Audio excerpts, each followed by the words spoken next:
소설. 내 주소는 부산시 금정구 금정도서관로 108 제2영락원 지하1층 677-555호. 어제 이곳으로 이사를 했어.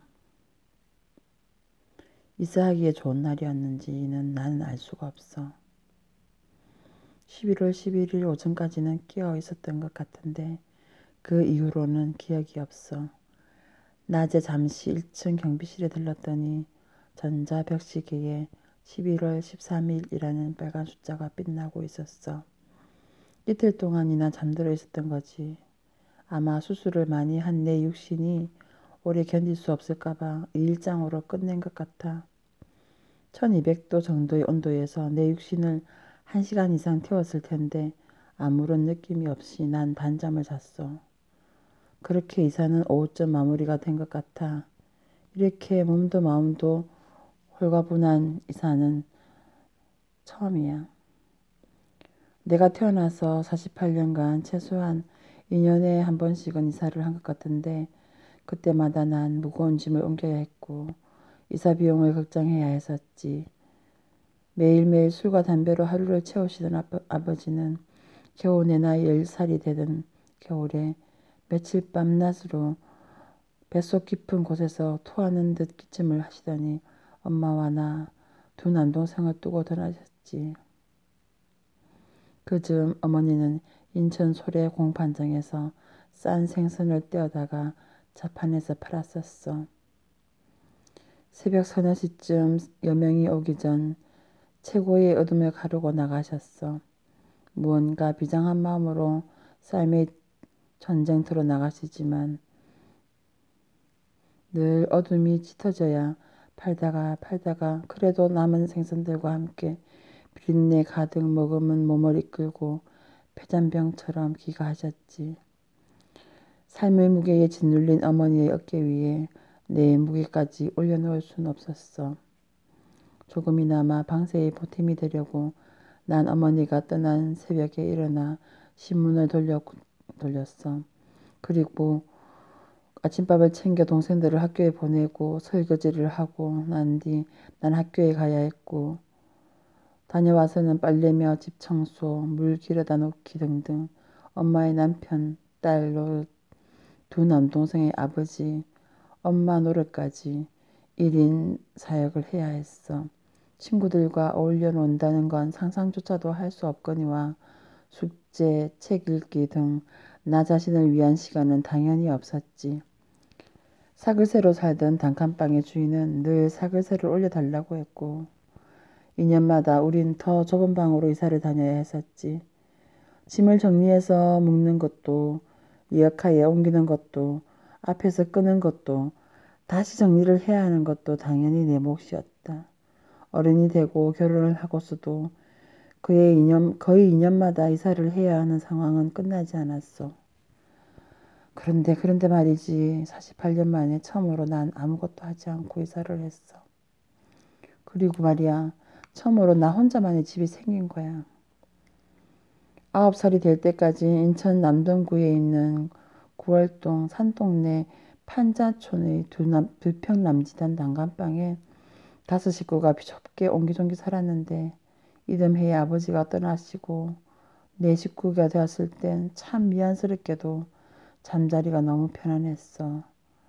결혼을 하고 아내와 둘이 월세집에서 신혼생활을 시작했는데 그땐 그곳이 천국인 것 같았어. 돌아 누워도 또 반대 방향으로 뒹굴어도 빈자리가 있는 거야. 그렇게 겨우 1년을 지나 아들이 태어나고 이사를 하고 또 해도 결국 내 잠자리는 좁아져 갔지. 그런데 말이야 이번엔 좁긴 하지만 이제 내 몸무게가 겨우 2.5kg인데 이 정도면 대궐이다 싶고 무엇보다 나만의 공간이 생겼어. 나 혼자만의 집이란 말이야. 그리고 무엇보다 앞으로 최소 15년간 여기서 살 수 있대. 살아있을 때 꿈이었지. 더 큰 소원 바라지 않겠다고. 이사만 하지 않고 살았으면 좋겠다고. 하나님, 부처님, 해운대 바다에서 힘차게 떠오르는 태양. 등등을 빌어야 할 기회가 될 때마다 늘 열심히 빌었어. 드디어 꿈이 이루어진 거야. 이곳 주소는 부산시 금정구 금정도서관로 108 제2영락원 지하 1층 677-555호. 주소도 너무 멋져. 도서관로 108 너무 근사하지 않아? 비록 지하이긴 하지만 시설도 깔끔하고 경비 시스템도 잘 되어 있는 것 같아. 혼자 살아본 적이 없어서 좀 걱정이 되기도 하지만 왜 이토록 기분이 좋은지 모르겠네.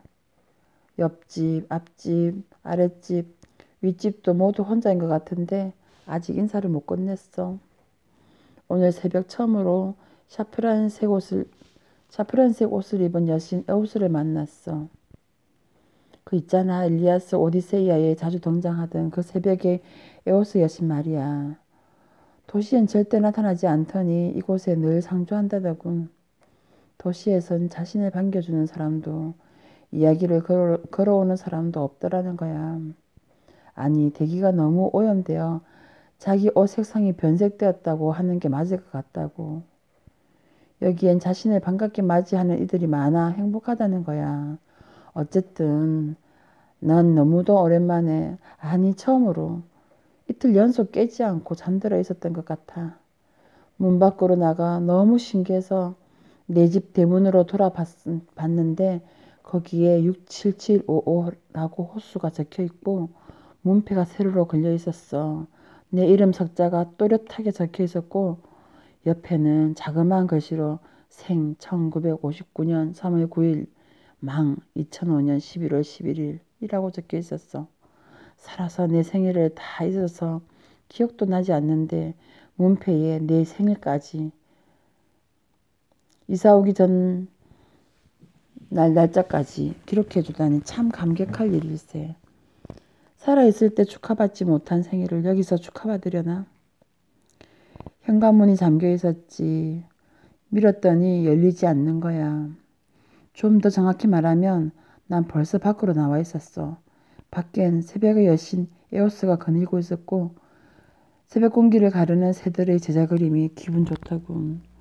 맞은편 깎아진 산 아래로 초록 잔디 동그란 지붕의 흙집들이 너무도 질서정연하게 줄지어 서 있었어.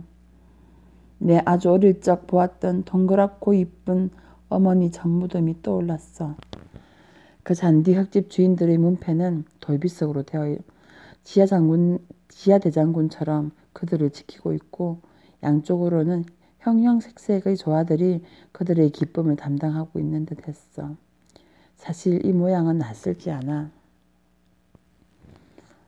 18년 전 내가 악성 림프 종양에 걸려 2번의 항암 수술 후 재생이 불가능하다는 판정을 받고 시한부 인생을 살면서 자주 들리긴 한 곳이었는데 이렇게 새벽 풍경을 본 적은 없어. 거의 개와 늑대의 시간이라는 오후 늦은 시간, 한바탕 질퍽하게 놀던 태양이 집으로 돌아갈 때쯤이거나 가을비가 하염없이 내리는 날, 늦은 밤 퇴근길, 술과도 나눌 수 없는 슬픔이 폭풍처럼 밀려올 때, 그럴 때면 여기서 한참을 앉아 있다가 집으로 가곤 했지. 어떤 때는 여기에 차를 세워놓고 잠들었는데 꿈에 자꾸 자기들과 같이 가자고 하길래 집에 가야 한다고 실랑이를 치다가 잠이 깨서 새벽에 집으로 돌아간 적도 있었어. 30살까지 나름대로 열심히만 살아왔는데 나 원참 초등학교를 졸업하고 중학교에 진학을 하지 못하게 되었지. 월사금 낼 돈이 없었던 거야. 어느 구세군 신도의 도움으로 중학교를 겨우 다니게 되었는데 전교 1등으로 졸업했어. 명문고라 불리는 제2고등학교에 시험을 쳤어.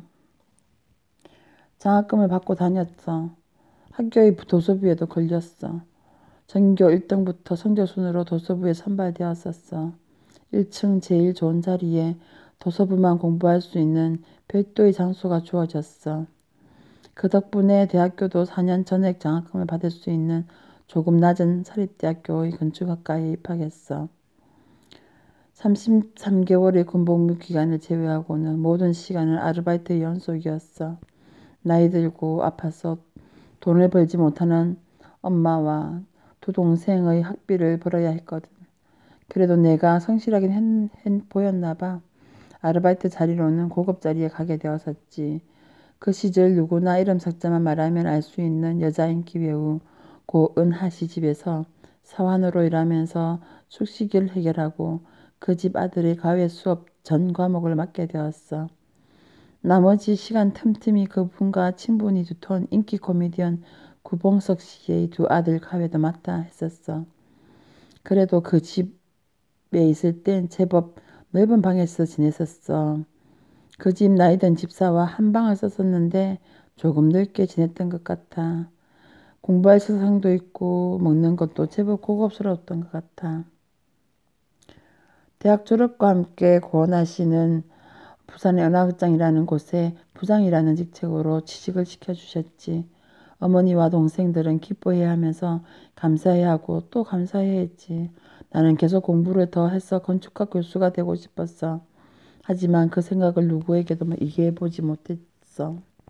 졸업식도 제대로 참석하지도 못한 채 조금 친하게 지내고 있던 지금의 아내와 서둘러 결혼식을 치렀어.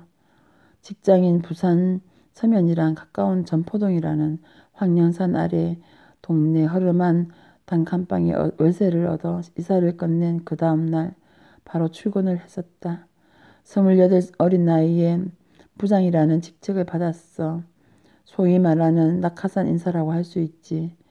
아침 8시에 출근해서 청소부터 시작해 50여 명의 직원을 관리하고 심야 영화가 끝날 때까지 정리를 하고 마감할 때까지